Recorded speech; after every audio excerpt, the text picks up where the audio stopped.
E aí, pessoal, nosso grupo vai tratar sobre o tema da evolução de software. O grupo sou eu, Douglas, a Isabela, Israel e o Rodolfo.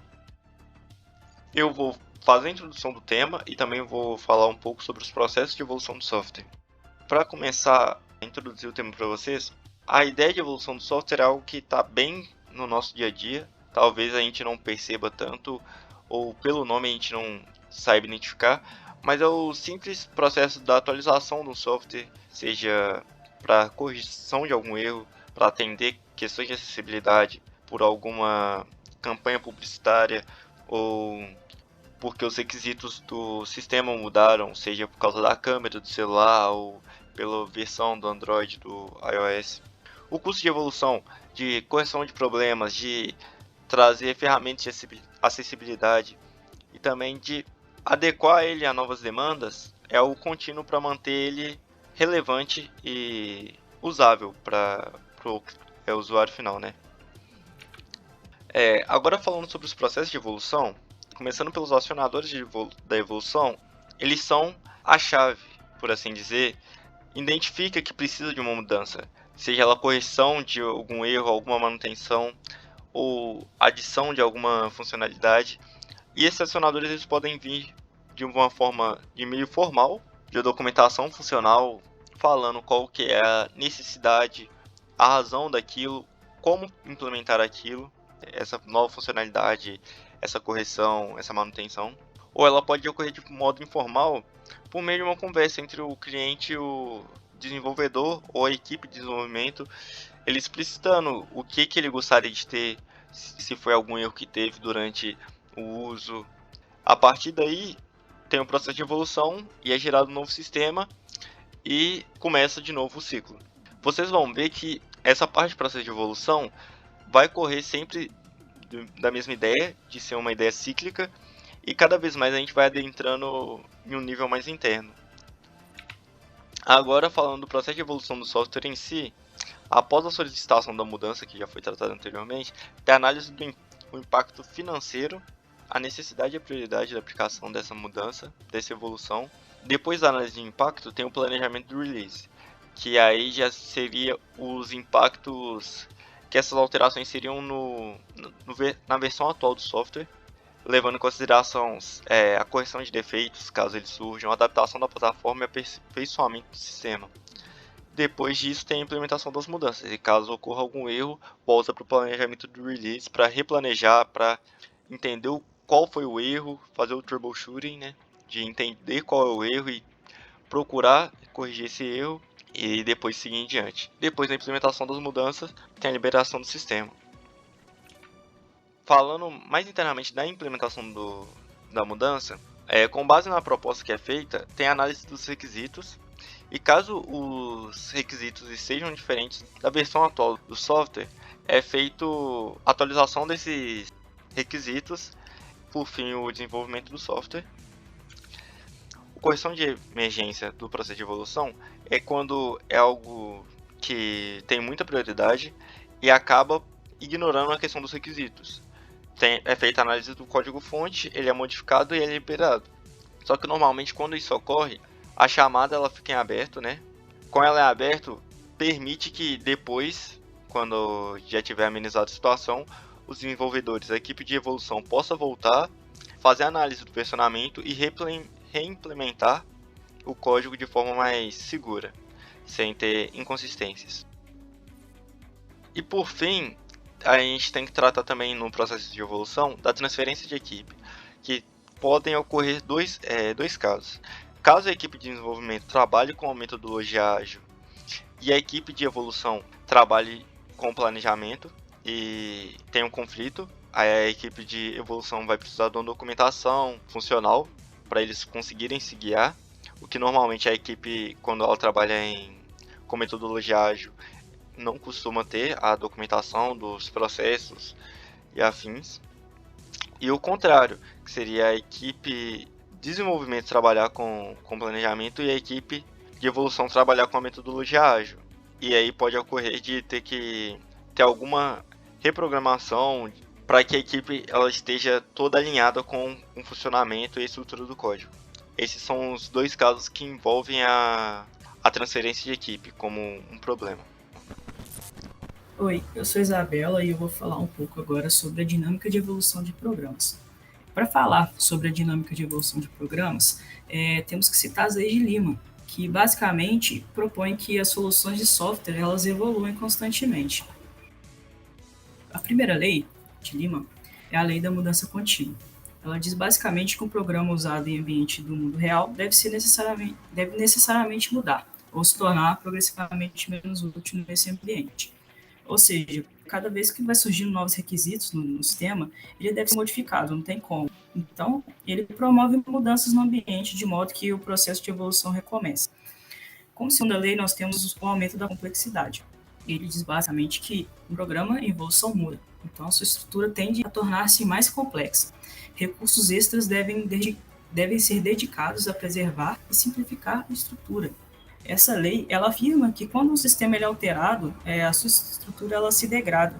Então, a única maneira de evitar que isso aconteça é investir em uma manutenção preventiva.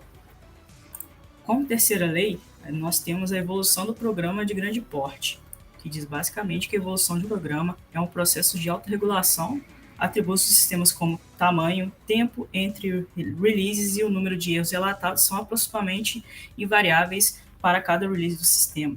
E a quarta lei, nós temos a estabilidade organizacional. Ela diz basicamente que ao longo da vida de um programa, a sua taxa de desenvolvimento é aproximadamente constante, independente dos recursos destinados ao desenvolvimento do sistema. Isso quer dizer, a maioria dos grandes projetos de programação trabalham em estado saturado, né? Ou seja, uma pessoa utiliza de um recurso ou de um pessoal que tem efeito imperceptível sobre a evolução do sistema a longo prazo. Isso implica diretamente com a nossa terceira lei, que sugere que a evolução de programa é independente das decisões de gerenciamento. E essa lei ela confirma que as grandes equipes de desenvolvimento de software elas são, em muitos casos, improdutivas, porque os overheats de comunicação dominam o trabalho de equipe. Agora, a quinta lei é a conservação de familiaridade. Durante a vigência de um sistema, a mudança incremental em cada release é aproximadamente constante. Bom, se a gente adicionar uma nova funcionalidade em um sistema, é inevitável introduzir um novo defeito. Isso é básico. E quanto mais funcionalidades for adicionadas em cada versão, mais falhas a gente vai observar. Então, uma grande adição de funcionalidade significa que deverá ser seguido por um release posterior. Essa lei ela sugere que não deve haver orçamento para grandes incrementos de funcionalidade em cada release sem levar em conta a necessidade de correção de defeitos. Bom, a lei de crescimento contínuo, que é a nossa sexta lei, ela fala basicamente que a funcionalidade oferecida pelo sistema tende a aumentar continuamente para manter a satisfação do usuário. A sétima lei, conservação de familiaridade, a qualidade dos sistemas cairá a menos que eles sejam modificados para refletir mudanças em seu ambiente operacional. E a oitava lei é o sistema de feedback. Os processos de evolução incorporam sistemas de feedback, multi-agentes, multi-loop, e você deve tratá-los como sistemas de feedback para alcançar significativa melhoria do produto. Bom, essas leis de Lima, elas nos dizem basicamente que se elas forem seguidas de maneira assertiva, problemas como prazo de entrega, qualidade de soluções e as famosas discussões entre time de desenvolvimento e time de negócios, elas serão extintas dentro dessa constante evolução. A gente pode ver exemplos dentro do mercado de trabalho, como essas leis levadas a sério, elas podem impactar diretamente na valorização do produto. Bom, eu falarei sobre manutenção de software. O que é manutenção de software? Podemos entender esse termo como mudanças em um sistema depois que ele é liberado para uso. Essas mudanças podem ser tanto de correção de erros, quanto de adição ou atualização de requisitos e funcionalidades já presentes no sistema. Existem 3 tipos de manutenção de software. São eles correção de defeitos, adaptação ambiental e adição de funcionalidade. A manutenção de software do tipo correção de defeitos, ela se propõe a resolver erros de codificação e de projeto e de requisitos. Já a adaptação ambiental é uma manutenção necessária quando algum componente de apoio do nosso sistema, do nosso software, do nosso programa, seja ele o sistema operacional ou um componente, ou até mesmo uma linguagem de programação, ela sofre uma mudança. Nesse caso, o sistema ele deve ser modificado para se adaptar a essas mudanças. Por fim, o último tipo de manutenção de software que nós temos é o de adição de funcionalidade. Pode parecer um pouco confuso que a adição de funcionalidade ela seja um tipo de manutenção, mas isso faz sentido quando nós pensamos que quando os requisitos mudam em resposta a mudanças organizacionais, as funcionalidades devem ser modificadas para atender essas necessidades de negócio. Aqui nós temos uma figura que ela mostra a distribuição do esforço de manutenção. Podemos observar aqui, nessa fatia correspondente a 17%, que a correção de defeitos de sistema ela não é a atividade mais cara, de maneira que evoluir o sistema para lidar com novos ambientes, com adição ou modificação de funcionalidades, é o que consome mais esforço, consequentemente mais tempo e é mais caro também.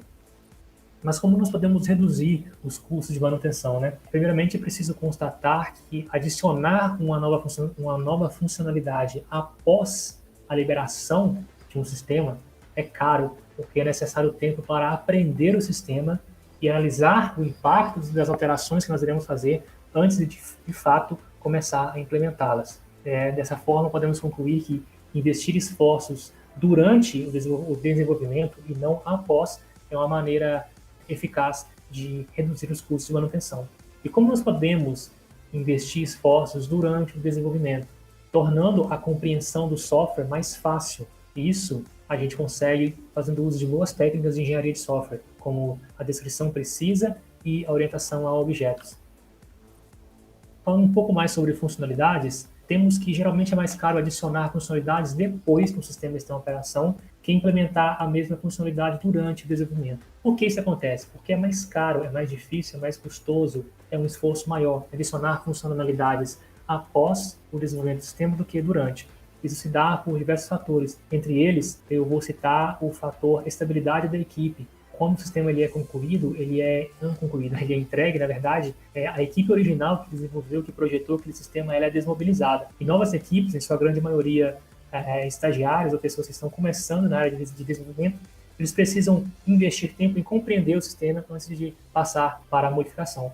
E outros motivos que também contribuem para o fato de que adicionar funcionalidades depois que o sistema está concluído é mais caro, é mais custoso, são más práticas de desenvolvimento durante a implementação do sistema, qualificações de pessoal e a idade do programa e a escritura. Ou seja, à medida que envelhecem, os programas tornam-se mais difíceis de serem entendidos e alterados. Recapitulando, então, o processo de evolução de software ele envolve compreensão do programa que tem que ser mudado e a implementação dessas mudanças. Porém, muitos sistemas, especialmente os mais velhos, eles são difíceis de serem compreendidos e mudados. Nesses casos, para fazer com que esses sistemas sejam mais fáceis de serem mantidos, é preciso aplicar a reengenharia de software.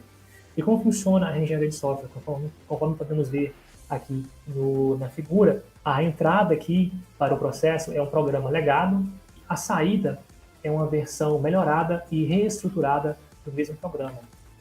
Falando um pouco sobre a manutenção preventiva por refatoração, primeiramente, o conceito de refatoração parecido com o conceito de manutenção preventiva, ou seja, a gente reduz os problemas de mudança no futuro aplicando a manutenção preventiva.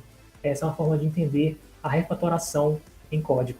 Lembrando que na refatoração o foco não deve ser adicionar funcionalidade, mas concentrar-se na melhoria delas. E o que podemos melhorar por meio da refatoração? Códigos duplicados, métodos, funções longas e também a fazer a aglutinação de dados, eliminando dados que estejam muito espalhados, na verdade não eliminando, mas encapsulando, juntando esses dados em um objeto. Eu me chamo Rodolfo, eu vou falar agora sobre o gerenciamento de sistemas legados. Neste tópico, a gente vai entender como sistemas legados podem ser avaliados para decidir se devem ser descartados, mantidos, passar por reengenharia ou ser substituídos. Para novos sistemas de software desenvolvidos por meio de processos modernos de engenharia de software, como o desenvolvimento incremental e SBSE, baseado em componentes, é possível planejar como integrar o desenvolvimento do sistema e sua evolução. Em geral, as organizações têm um portfólio de sistemas legados que usam com um orçamento limitado para a manutenção e modernização desses sistemas. Elas precisam decidir como obter o melhor retorno de seus investimentos, o que envolve fazer uma avaliação realista de seus sistemas legados e, em seguida, decidir sobre a estratégia mais adequada para a evolução desses sistemas. A gente tem opções estratégicas, e eu vou falar sobre 4 opções estratégicas que a gente pode utilizar. Que a primeira é descartar completamente o sistema. Essa opção deve ser escolhida quando o sistema não está mais contribuindo efetivamente para os processos dos negócios. Isso geralmente ocorre quando os processos de negócio se alteram desde que o sistema foi instalado e já não são dependentes do sistema legado. A segunda opção é deixar o sistema inalterado e continuar com a manutenção regular. Essa opção deve ser escolhida quando o sistema ainda é necessário, mas é bastante estável e os usuários do sistema fazem poucas solicitações de mudança. A terceira opção é reestruturar o sistema para melhorar sua mantenibilidade. Essa opção deve ser escolhida quando a qualidade do sistema foi degradada pelas mudanças e novas mudanças para o novo sistema ainda estão sendo propostas. A quarta opção é substituir a totalidade ou parte do sistema por um novo sistema. Essa opção deve ser escolhida quando fatores como hardware novos significam que o sistema antigo não pode continuar em operação, ou quando sistemas de prateleira podem permitir o desenvolvimento do novo sistema a um custo razoável. Agora eu vou falar para vocês aqui um exemplo de uma avaliação de sistema legado. Suponha que uma organização tem 10 sistemas legados. Deve-se avaliar a qualidade e o valor de negócio de cada um. Com esse exemplo, a gente pode criar um gráfico mostrando o valor de negócio relativo e a qualidade de sistema, conforme essa figura abaixo. A gente pode ver que existem 4 grupos de sistemas. Eu vou falar desses grupos aqui. A gente pode falar sobre a baixa qualidade e baixo valor de negócio, que estão por aqui, ó, que são 3 sistemas. Esses sistemas, manter sistemas em funcionamento se tornarão caro e a taxa de retorno para o negócio será bastante reduzida. Esse sistema deve ser descartado. O outro grupo está relacionado com a baixa qualidade e alto valor de negócio, que está por aqui, ó, o sistema 4 e 5. Esses sistemas dão uma contribuição importante para o negócio, portanto, eles não podem ser descartados. Um outro grupo que eu vou falar aqui para vocês, que é o da alta qualidade e baixo valor de negócio, que são os sistemas 9 e o 10. Esses sistemas não contribuem muito para o negócio, mas seus custos de manutenção não pode não ser altos, né? O outro grupo que eu vou falar para vocês é o da alta qualidade e alto valor de negócio, que aqui já está exemplificado pelos sistemas 6, 7 e 8. E esses sistemas precisam ser mantidos em operação. No entanto, sua alta qualidade significa que não há necessidade de investimentos na transformação ou substituição do sistema. A manutenção normal do sistema deve ser mantida. Para avaliar o valor de negócio de um sistema, você precisa identificar os stakeholders do sistema, como os usuários finais do sistema e seus gerentes, e fazer uma série de perguntas sobre eles. Existem 4 questões básicas que a gente vai discutir aqui. A primeira é o uso do sistema. Se os sistemas são usados apenas ocasionalmente ou por um pequeno número de pessoas, ele pode ter um valor de negócio baixo. A outra questão básica é sobre os processos de negócio que são apoiados. Quando o sistema é introduzido, processos de negócio são desenvolvidos para explorar as capacidades dele. Se o sistema for inflexível, mudar os processos pode ser impossível. A confiança do sistema não é apenas um problema técnico, mas também um problema de negócio. As saídas do sistema. A questão-chave aqui é a importância das saídas do sistema para o bom funcionamento do negócio. Se o negócio depender dessas saídas, o sistema terá um alto valor de negócio. Inversamente, se essas saídas puderem ser facilmente geradas de outra forma, ou se o sistema produzir saídas que serão raramente usadas, então seu valor de negócio poderá ser baixo. Aqui a gente tem uma tabela que representa os fatores que deve considerar na avaliação do ambiente. Observe que essas características não são todas as características técnicas do ambiente. Você também deve considerar a confiabilidade dos fornecedores de hardware e software de apoio. Se esses fornecedores não estiverem mais no negócio, podem não haver mais suporte para os seus sistemas. Agora eu vou falar sobre os fatores usados na avaliação de aplicações. Para avaliar a qualidade técnica de um sistema de aplicação, você precisa avaliar uma série de fatores, os quais estão essencialmente relacionados com a confiança do sistema, as dificuldades de sua manutenção e a sua documentação. Os dados, né, a gente fala sobre eles, pode ser o número de solicitações de mudanças no sistema, o número de interfaces de usuário, o volume de dados usados pelo sistema. Idealmente, a avaliação objetiva deve ser usada para informar as decisões sobre o que fazer com o sistema legado. No entanto, em muitos casos, as decisões não são realmente objetivas, mas baseadas em considerações organizacionais ou políticas. Dando exemplo, né, imagina que duas empresas se fundem. O parceiro politicamente mais poderoso costuma manter o seu sistema e se desfazer dos outros. Finalizando, eu vou falar sobre pontos importantes relacionados à evolução de software. O desenvolvimento e a evolução do software pode ser pensados como um processo integrado e interativo, que pode ser representado por um modelo em espiral. Para sistemas customizados, os custos de manutenção de software geralmente excedem o custo de desenvolvimento de software.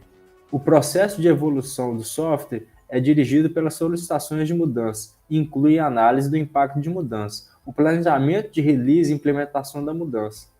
As leis de Lehman, como a noção que a mudança é contínua, descrevem uma série de considerações provenientes de estudos de longo prazo, de evolução de sistema. Existem 3 tipos de manutenção de software, ou seja, correção de bugs, modificação do software para funcionar em um novo ambiente e implementação de requisitos novos ou alterados. A reengenharia de software preocupa-se com a reestruturação e redocumentação do software para torná-lo mais fácil de se entender e mudar. A refatoração e pequenas alterações no programa que preservam as suas funcionalidades podem ser pensados como manutenção preventiva. O valor de negócio de um sistema legado e a qualidade do software de aplicação e seu ambiente devem ser avaliados para determinar se o sistema deve ser substituído, transformado ou mantido.